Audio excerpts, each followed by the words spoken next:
Dans la question 1 de l'exercice 25, page 403, nous partons directement sur la schématisation d'une lunette astronomique qu'on vous demande de réaliser. Donc j'en ai rajouté une ici. La particularité d'une lunette astronomique, ce sont ces deux lentilles.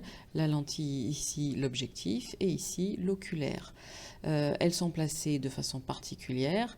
Les foyers image de l'objectif est confondu avec le foyer objet de l'oculaire. On nous demande de représenter un faisceau lumineux issu d'un point B situé à l'infini qui éclairerait toute la surface de la lentille. Si je choisis une certaine petite inclinaison, je vais alors m'intéresser au rayon lumineux qui éclaire l'intégralité de la lentille, donc celui-là par exemple, jusqu'à celui-ci. J'indique que par là j'ai un point B à l'infini. On me demande à quel plan perpendiculaire à l'axe optique le point B1, image de B donné par L1 appartient.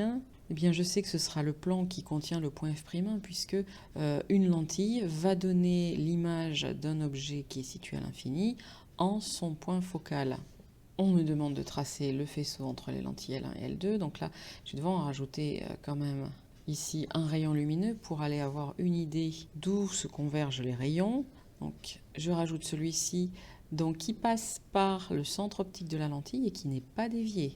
Je sais que le point B' est dans le plan contenant F', donc je peux d'ores et déjà placer ce point B' en me mettant à la perpendiculaire, à la verticale ici du point F'. Donc je sais que le point B', il est ici à l'intersection entre ce rayon et le plan qui contient F'. Je vais pouvoir tracer maintenant l'image du faisceau par la lentille L1, parce que je sais que tous les rayons vont converger en ce point ici précis. Donc en traçant ces trois faisceaux, on arrive donc ainsi à tracer l'image du faisceau à travers la lentille L1. On me demande ensuite dans la question 3 où se situe le point B', image de B. Alors B1, c'est l'image de B, il est ici. Moi, je m'intéresse à l'image B' de ce B1, donné par la lentille oculaire. Eh bien, B1 est situé au point focal objet de la lentille L2. Ça signifie que l'image sera placée à l'infini. Nous allons tracer le rayon émergent par la lentille L2. Donc là, il me faut la direction prise par ce rayon. Donc je vais m'intéresser au rayon lumineux qui passe, il va falloir que j'en rajoute un, le rayon lumineux qui passe par B1 et par O2, le centre optique de la lentille L2, parce que je sais que ce rayon lumineux ne sera pas dévié. Il est ici.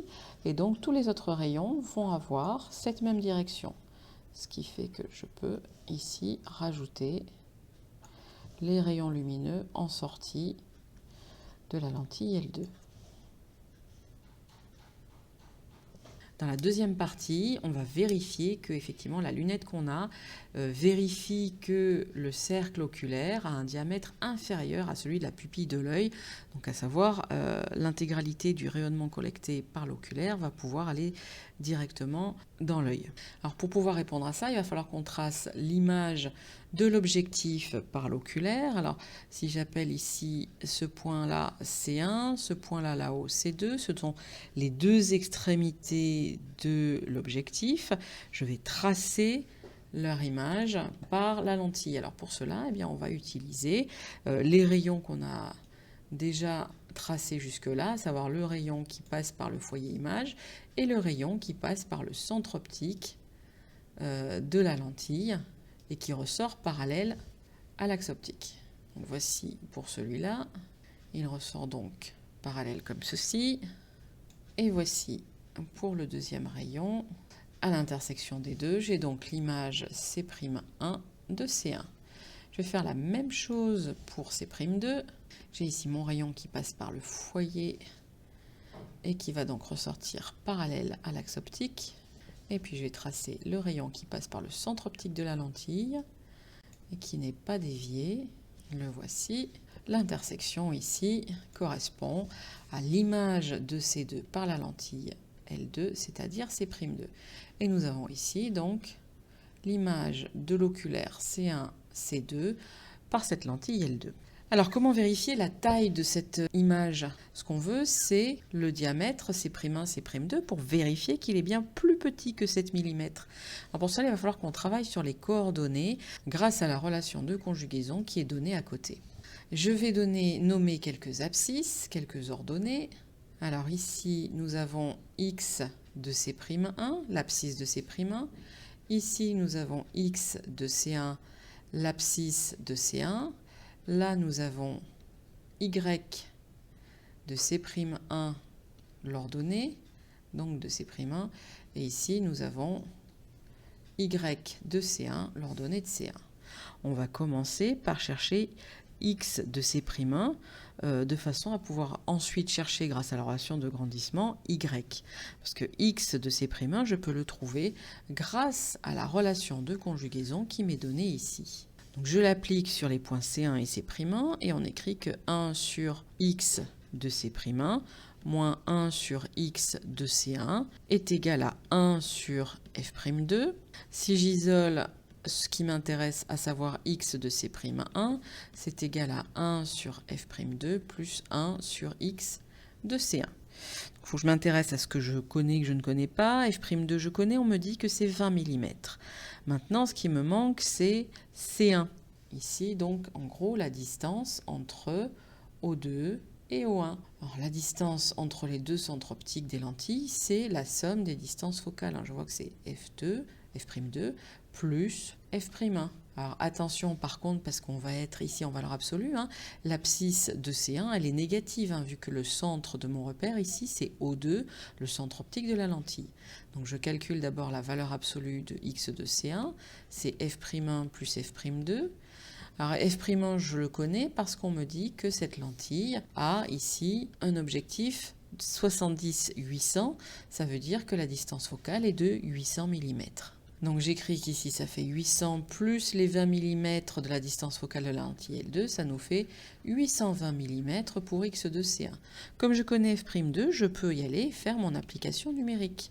Je vais dire que 1 sur x de C'1 est égal à 1 sur 20 plus 1 sur moins 820, puisque j'ai dit que x de C1 était négatif. Ça nous donne 4,9 fois 10 puissance moins 2. Et avec la fonction inverse de la calculatrice, je vais trouver une abscisse pour C'1 qui est égale à 20,5 mm. Donc en gros, cette distance-ci, je la connais, c'est 20,5 mm. Grâce à ça, je vais pouvoir trouver y de C'1, parce qu'ici, j'ai la relation de grandissement qui lie les abscisses et leurs ordonnées des points C1 et C2. Et finalement, je connais tout.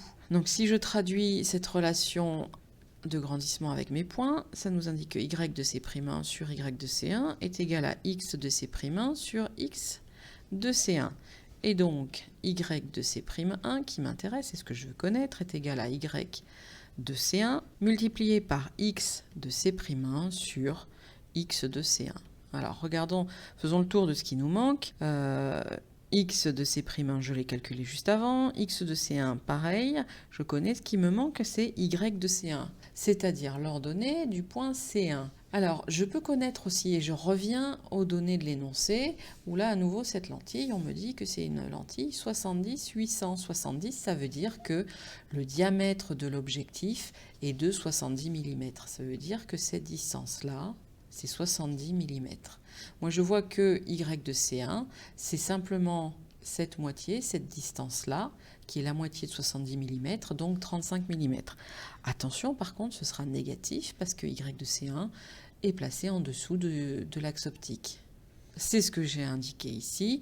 Y de C1 est égal à, alors moins 70 divisé par 2, moins 35 mm. Donc je peux faire ici mon application numérique et calculer Y de C', c'est égal à moins 35 fois 20,5 sur moins 820. Nous avons un Y de C' de 0,88 mm. Alors comme tout à l'heure on a divisé par 2, finalement, Y de C', c'est simplement la moitié du diamètre. C'est juste cette partie-là. Le diamètre que nous recherchons, c'est l'intégralité C'1, C'2, c'est-à-dire le double. Donc, la distance C'1, C'2 est égale à 2 fois 0,88, soit 1,8 mm. Donc ça, c'est le cercle oculaire, c'est l'image du cercle oculaire qui sort de l'oculaire de la lentille. Est-ce que la lunette vérifie bien la condition qui nous était demandée? Eh bien, 1,8, c'est plus petit que 7 mm. Donc effectivement, le cercle oculaire étant plus petit que le diamètre de la pupille de l'œil, il rentre bien intégralement dans l'œil. La condition est vérifiée.